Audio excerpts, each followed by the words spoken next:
hadis etika bisnis. Sebelumnya saya akan menjelaskan dulu apa itu pengertian dari etika bisnis. Etika bisnis merupakan cara melakukan kegiatan bisnis yang melingkupi seluruh aspek yang berkaitan dengan individu, perusahaan, dan juga masyarakat. Dengan diterapkannya etika bisnis ini, maka akan membentuk nilai, norma, serta perilaku yang baik bagi karyawan dan juga pemimpinnya. Etika bisnis ini juga dijadikan sebagai standar bagi seluruh karyawan di dalam perusahaan dan juga dijadikan sebagai pedoman dalam bekerja. Selain itu, ada pun pengertian dari salah satu ahli yaitu Velasquez. Menurut Velasquez, etika bisnis adalah studi yang dikhususkan mengenai standar moral yang benar dan salah. Studi ini studi yang berkonsentrasi pada standar moral yang ditetapkan dalam kebijakan, institusi, dan juga perilaku etika bisnis. Setelah saya menjelaskan apa itu pengertian dari etika bisnis, maka saya akan menjelaskan tentang hadis etika bisnis dalam Islam. Dengan memperhatikan asas dan etika sebelum menjalankan bisnis, maka seseorang dapat terhindar dari praktek bisnis yang dilarang oleh agama, serta dia juga dapat menjadikan bisnisnya itu sebagai jalan untuk dia beribadah kepada Allah Subhanahu wa Ta'ala. Adapun larangan yang melingkupi etika bisnis yang dapat dihindari sehingga tidak merugikan diri sendiri dan juga orang lain. Yang pertama ada kesamaran atau jahalah. Kesamaran atau jahalah ini adalah larangan yang harus dijauhi ketika kita melakukan usaha, terlebih lagi dalam melakukan kegiatan bisnis. Jahalah atau kesamaran ini bermakna tidak transparan, yang mengisyaratkan tentang sangat perlunya transparansi dalam seluruh kegiatan muamalah dalam praktek jual beli. Jahalah atau kesamaran ini diibaratkan seperti kita membeli kucing di dalam karung. Kita tidak mengetahui apa isi dari karung tersebut, tapi kita harus membelinya karena kita menginginkan barang itu. Kita membeli dengan harga yang mahal, tapi setelah kita mendapatkan barang itu, ternyata barang itu tidak sesuai dengan yang kita inginkan, maka pasti kita akan merasa dirugikan. Jadi kita memang harus benar-benar menjauhi praktek ini. Dan orang yang terhindar dari unsur ini adalah orang yang melakukan transaksi jual beli transparansi akuntabel, yaitu orang itu mengetahui jenis barang, tanggal kadaluarsa, dan juga kehalalan dan keharaman barang tersebut. Sehingga dalam praktek bisnis ini tidak ada pihak yang merasa dirugikan atau dibohongi. Yang kedua ada perjudian atau maisir.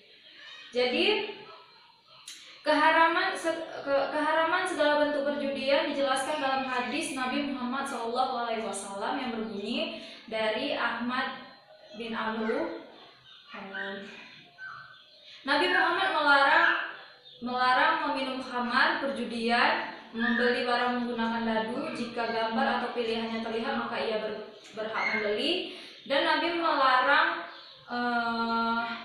minum-minuman keras yang terbuat dari biji-bijian atau biji gandum. Hadis riwayat Ahmad. Seseorang yang memiliki salah satu motivasi seseorang untuk melakukan perjudian ini adalah untuk mendapatkan penghasilan meskipun dengan cara yang haram. Untuk saat ini perjudian dapat ditemui di berbagai bentuk muamalah seperti jual beli dan lainnya. Sama seperti bentuk perjudian pada umumnya, seseorang yang telah terlanjur mengeluarkan uang untuk suatu barang, maka ia akan semakin terobsesi pada barang yang diincarnya. Apabila barang yang diinginkannya itu belum didapati, maka ia akan semakin penasaran hingga barang yang ia inginkan itu ia dapatkan, meskipun dengan biaya yang mahal. Bahkan biayanya itu lebih banyak melebihi barang yang dijadikan targetnya itu. Maka dari itu kita juga sudah mengetahui kenapa perjudian ini dilarang. Selain merugikan diri sendiri, perjudian ini juga dapat merugikan orang lain. Sekian presentasi dari saya, selanjutnya akan dilanjutkan oleh teman saya. Perkenalkan, nama saya Fitri Fazila.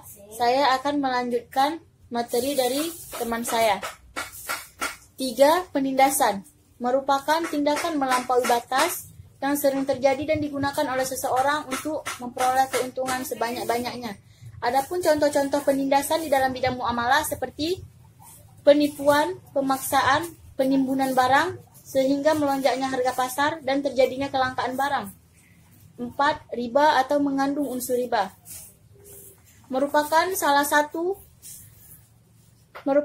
satu rintangan sekaligus tantangan yang menggiurkan banyak orang untuk meraih keuntungan yang banyak. Hadis Nabi yang berbunyi, An Jabira qala la'ana Rasulullah sallallahu alaihi wasallam akilu riba wa mukilahu wa katibahu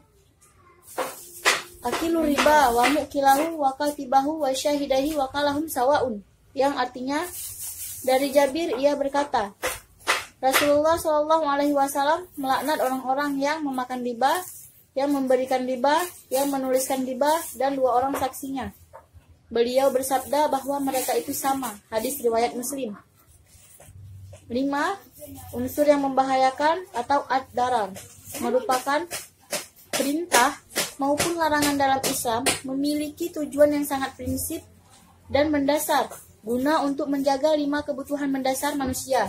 Yang pertama, hifzun naf, kedua, hifzul mal, ketiga, hifzul aq, keempat, hifzun nas, kelima, hifzud din. Dalam hadis Nabi yang berbunyi, An Ubadah bin Samiti anna Rasulullah sallallahu alaihi wasallam qada an la darara wala dirara, yang artinya dari Ubadah bin Samit radhiyallahu anhu, ia berkata bahwasanya Rasulullah sallallahu alaihi wasallam melarang melakukan kemudaratan dan tidak boleh pula membalas kemudaratan. Hadis riwayat Ahmad dan Ibnu Majah. 6. Penipuan, kecurangan, ataupun gharar merupakan jual beli yang tidak jelas seperti perjudian, pertarungan, dan sesuatu yang tidak jelas hasilnya. Sabda Rasulullah sallallahu alaihi wasallam yang berbunyi, An Abi Hurairah taqala an Abi Hurairah naha Rasulullah sallallahu alaihi wasallam an bai'il hasati wa an bai'il harari, yang artinya dari Abi Hurairah radhiyallahu anhu berkata, Rasulullah sallallahu alaihi wasallam melarang jual beli lempar kerikil dan jual beli gharar. Hadis riwayat Muslim. Saya Nunung Nurdiana Citra. Di sini saya akan melanjutkan materi dari kawan saya tadi. Jadi yang ketujuh adanya penyalahgunaan hak. Penyalahgunaan hak berarti penggunaan hak secara berlebihan sehingga menimbulkan pelanggaran hak dan kerugian terhadap orang lain maupun masyarakat umum. Dalam sebuah hadis, Nabi Muhammad SAW bersabda yang artinya dari Ubaidah bin Samit, beliau berkata, Nabi Muhammad SAW telah menerapkan tidak boleh membuat kemudaratan. Hadis riwayat Ahmad dan Ibnu Majah. Yang ke-8, monopoli dan kolaborasi atau yang disebut dengan ihtikar. Ihtikar berarti penimbunan barang secara berlebihan sehingga menyebabkan kelangkaan dan harga melonjak naik, sehingga harga di pasar menjadi rusak serta kebutuhan konsumen terganggu. Sabda Rasulullah Shallallahu Alaihi Wasallam yang artinya dari Yahya, beliau adalah Ibnu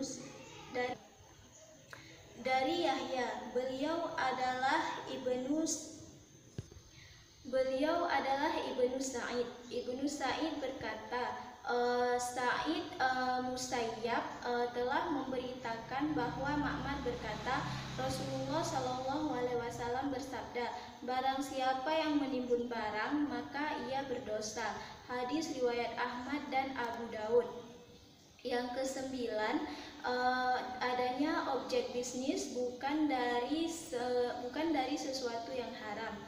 Salah satu etika bisnis yang harus diperhatikan dan dipraktekkan oleh setiap muslim adalah menghindari segala sesuatu yang haram maupun hal tersebut menguntungkan secara finansial.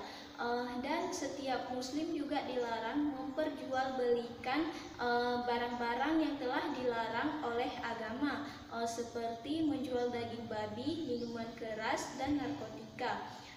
Dan juga setiap muslim dilarang ataupun diharamkan memakan makanan yang diperjualbelikan dari barang tersebut. Yang ke-10, adanya larangan tidak boleh mubazir. Salah satu persoalan yang sangat dimurkai oleh agama yaitu sikap berlebihan dalam menggunakan sesuatu sehingga melampaui batas yang telah diperbolehkan menggunakan sesuatu dalam agama. Sikap mubazir ini sangat dilarang dan juga orang-orang yang mempunyai sikap mubazir disamakan dengan saudaranya setan. Sekian materi dari kami, semoga bermanfaat. Saya akhiri. Assalamualaikum warahmatullahi wabarakatuh.